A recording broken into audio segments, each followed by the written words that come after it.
The acrid smoke burned Alex Thompson's lungs as he smashed through the front door of his childhood home in suburban Chicago, flames roaring around him like a living beast. In that split second, he never imagined that the real firestorm waiting for him would come not from the inferno, but from the very people whose lives he was about to save.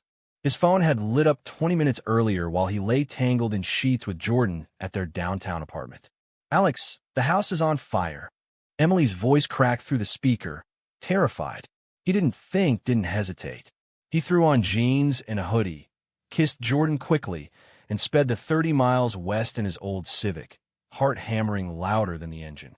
The suburban street he grew up on glowed orange when he arrived. Neighbors clustered at a safe distance, sirens wailing in the distance but still too far. Alex didn't wait. He kicked the front door, wood splintering under his boot. Heat slammed into him like a wall. "Mom! Dad! Emily!" Smoke clawed at his throat. He dropped low, crawling through the living room where flames licked the curtains his mother had sewn herself. Upstairs he heard coughing. He took the stairs 2 at a time, shirt pulled over his nose. In the master bedroom, his father, Robert, lay unconscious on the floor, overcome by smoke. Alex hooked his arms under his dad's shoulders, muscles straining, and dragged him toward the stairs. "I've got you, Dad. Hold on." Down they went, step by fiery step. Outside, he laid Robert on the grass, just as the first fire truck screeched around the corner. Paramedics swarmed, but his mother and sister were still inside. Alex ignored the firefighter yelling at him to stay back. He charged in again, eyes stinging. Mary Thompson was trapped in the hallway, her nightgown singed, too scared to move. "Alex, baby, go," she cried. He scooped her up like she weighed nothing, her arms wrapping around his neck the way they had when he was small. He carried her out into the cool night air, set her down beside his father, then turned back one last time.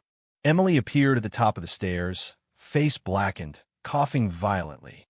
Alex met her halfway, grabbed her hand, and pulled her through the collapsing hallway. They burst onto the lawn together, just as the roof groaned and part of it caved in with a thunderous crash. Firefighters finally took over, hoses blasting. Alex collapsed onto his knees, coughing, skin blistered on his arms and neck. At the hospital, the fluorescent lights felt too bright after the chaos. His parents and sister were stabilized in adjacent rooms. Doctors wrapped his burns, gave him oxygen, told him he was lucky. "You saved their lives," the attending physician said, clapping his shoulder. Nurses whispered about the hero's son. Reporters already waited in the lobby, tipped off by neighbors. Robert woke first, groggy but alive. Mary followed, tears streaming as she reached for Alex's bandaged hand. "My boy, you came for us." Emily hugged him fiercely despite the four at her arm. For those first hours, gratitude wrapped around them like a blanket. Alex sat between their beds, exhausted but warm inside. He hadn't told them he was staying at Jordan's that night. He hadn't told them much of anything about his life lately. By dawn, the local news ran the headline, "Local man risks life to rescue family from blaze." Alex stared at the TV mounted on the wall, feeling strangely detached. Jordan had texted nonstop, "I'm on my way. I love you. Breathe." Alex hadn't replied yet. He didn't know how to explain any of this without opening doors he had kept locked for years. The burns on his arms throbbed, but the ache in his chest felt heavier. He had run into fire without a second thought. Now, watching his family breathe easy because of him, he wondered how long the peace would last once the smoke cleared and the truth came out. Jordan arrived just after sunrise, carrying coffee and clean clothes. He moved through the hospital corridor with quiet confidence. Light brown hair, still messy from sleep, green eyes scanning every face until they locked on Alex. The moment their gazes met, the tension in Alex's shoulders eased a fraction. Jordan didn't hug him in front of the nurses, but the way he squeezed Alex's uninjured shoulder said everything. "You scared the hell out of me," he whispered. They slipped into the family lounge. Jordan listened while Alex recounted the night in hushed tones, voice cracking only once. When he finished, Jordan pressed their foreheads together. "You're the bravest person I know. I'm so damn proud of you." For a few stolen minutes, the world felt right again. But the lounge door opened, and Emily stepped in, hospital gown trailing. She froze when she saw how close they stood. Her eyes flicked from Jordan's hand on Alex's back to the soft smile they shared. "Oh," she said quietly.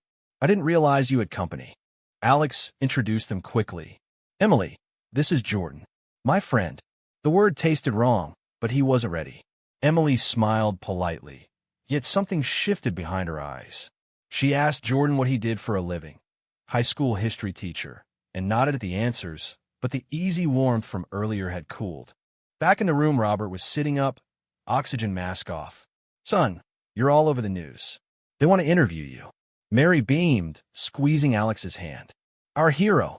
The gratitude felt genuine, yet when Jordan stepped inside to drop off more coffee, the temperature dropped 10 degrees. Robert's smile tightened. Mary's eyes darted between the two men. No one said anything outright, but the questions hung in the air like smoke that refused to dissipate. Later that afternoon, a reporter from the Chicago Tribune cornered Alex in the hallway. "Mr. Thompson, what made you run back inside after the first rescue?" Alex answered honestly, "They're my family. I couldn't leave them." The camera rolled, capturing his bandaged arms and tired smile. When a segment aired on the evening news, the family watched together from the hospital room. Emily clapped. Mary wiped tears. Robert grunted approval. But as the broadcast ended, Robert cleared his throat. "So, this Jordan fellow, he your roommate or something?" The question landed like a spark on dry tinder. Alex felt his pulse spike. "He's important to me, Dad." Robert nodded slowly, but the nod didn't reach his eyes. Mary changed the subject too fast. Emily stared at her phone, thumbs frozen.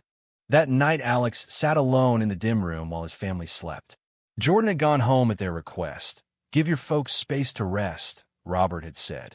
Alex stared at the ceiling, burns itching under gauze. He had pulled 3 people from literal hell. Yet the careful distance his father now kept, the way his mother avoided meeting his eyes when Jordan's name came up, already burned worse than any flame. Discharge day arrived with sunshine and awkward silence. The Thompsons piled into Alex's car for the short drive back to the rebuilt house. Insurance covered most of the damage. Neighbors had helped with cleanup. Jordan offered to drive, but Robert insisted Alex handle it. "Family time," he muttered. Jordan followed in his own car anyway, staying 2 vehicles back like an unspoken shadow. At the house, the smell of fresh paint and charred wood still lingered. Neighbors brought casseroles and flowers, praising Alex as the town hero. Emily posted photos on social media, tagging him with "My brother the hero." For 2 days, the illusion held. They ate together, laughed about old stories, pretended the fire had been the only crisis. On the 3rd evening, everything cracked open. Alex had stepped outside to call Jordan. They talked softly under the maple tree, the same one he had climbed as a kid. "I miss you," Jordan said. "When can I see you properly?" Alex promised soon. When he turned to go back inside, he found his father standing on the porch, arms crossed. "Who were you talking to?" Robert asked. "Jordan." Robert's jaw tightened. "That man who visited the hospital. You two seem close." Alex's stomach dropped. "We are close, Dad. He's my boyfriend." The word landed like a grenade. Robert stepped back as if slapped. "Boyfriend." He repeated it like a foreign language. Inside, Mary overheard and clutched the kitchen counter. Emily appeared in the doorway, eyes wide. The air thickened. "You're telling me after all these years, after we almost died and you risked your life, that you're gay?" Robert's voice rose. "And you bring him around here like it's normal?" Mary whispered, "Alex, honey, we love you. But this isn't what we raised." Alex tried to explain how he had known since college, how he had hidden it to protect them, how Jordan made him happier than he had ever been. But every sentence met a wall. Robert shook his head. "I can't even look at you right now. After what you did for us, this is how you repay us." Emily stayed silent, torn. That night, Alex packed a bag. Jordan waited at the curb. As Alex climbed into the passenger seat, he glanced back at the house where lights still burned in every window. His family stood silhouetted behind the curtains, watching him leave. The hero who had carried them from fire was now the stranger they could not accept. Back in their downtown apartment, Jordan wrapped Alex in careful arms, avoiding the healing burns. "You don't have to be strong tonight," he murmured. Alex cried for the first time since the fire, deep, shaking sobs that had nothing to do with smoke inhalation. Jordan held him through it, whispering that he was enough, that love wasn't a choice but a fact. The days blurred. Alex returned to his graphic design job remotely, but concentration fractured. Clients praised the hero in him. Co-workers sent flowers. Yet every notification fell hollow. He scrolled through old family photos, vacations at Lake Michigan, holiday dinners, wondering when the love had become conditional. His best friend Mike, a straight ally who owned a coffee shop nearby, listened over late-night lattes. "They'll come around," Mike said, "or they won't. Either way, you've got us." Mike introduced Alex to a small support group of gay men in Chicago, teachers, lawyers, artists, who shared stories of parents who chose faith over sons, of Thanksgiving spent alone. Alex listened and felt less alone, yet the ache persisted. Jordan suggested therapy. The counselor, a kind woman named Dr. Rivera, helped Alex name the conflict. Survivor's guilt mixed with rejection trauma. "You save their bodies," she said gently, "but they're still trapped in their own fears. That doesn't make your truth any less valid." One weekend, Jordan took Alex to the lakefront. They walked the path where the city met the water, wind off Lake Michigan cooling the last of the scars on Alex's arms. Jordan stopped, turned him gently, and kissed him under the open sky. "I choose you every single day," he said, "no matter what." For the first time in weeks, Alex believed he could build a life beyond the fire. Yet nights brought nightmares, not of flames, but of his father's disappointed face.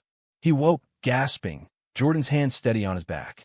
Slowly, the nightmares grew less frequent. Slowly, Alex began to sketch again, designs that mixed fire motifs with open hands reaching out. He was healing, one careful layer at a time. 3 months passed.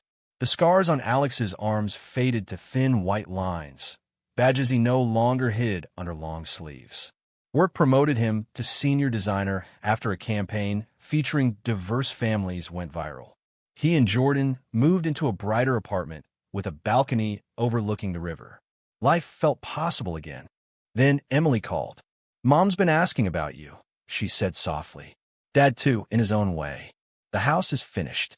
They want you to come for dinner. Just us." Alex's first instinct was to refuse. Jordan encouraged him. "You don't owe them anything, but if you want closure, I'll be right outside." Alex drove west alone. The suburban street looked unchanged, new siding gleaming where flames had blackened it. Inside, the table was set with his mother's best china. Robert stood stiffly.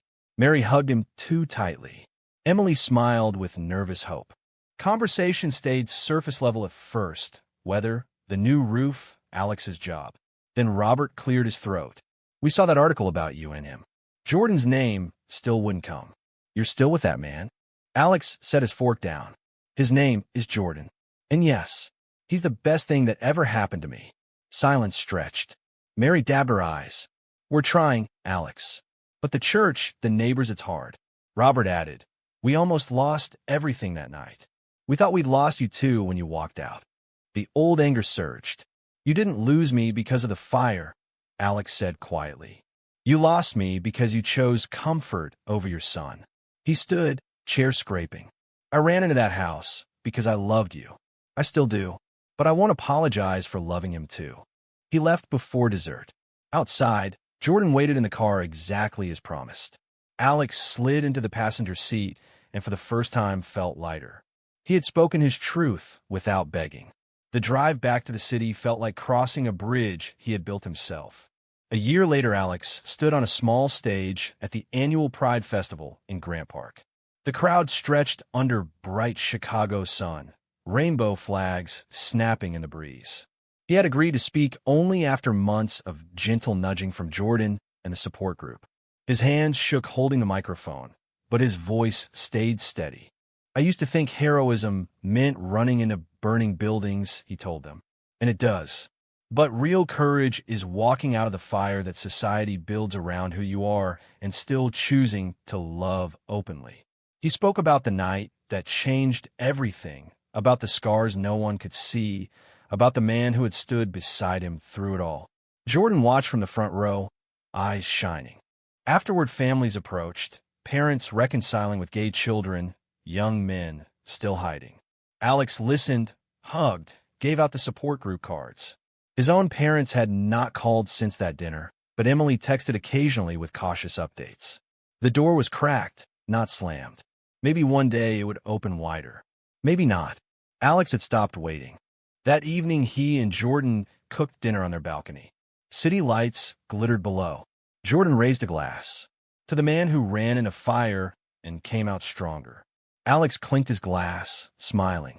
The burns had healed. The deeper wounds were scarring over too, leaving space for new growth.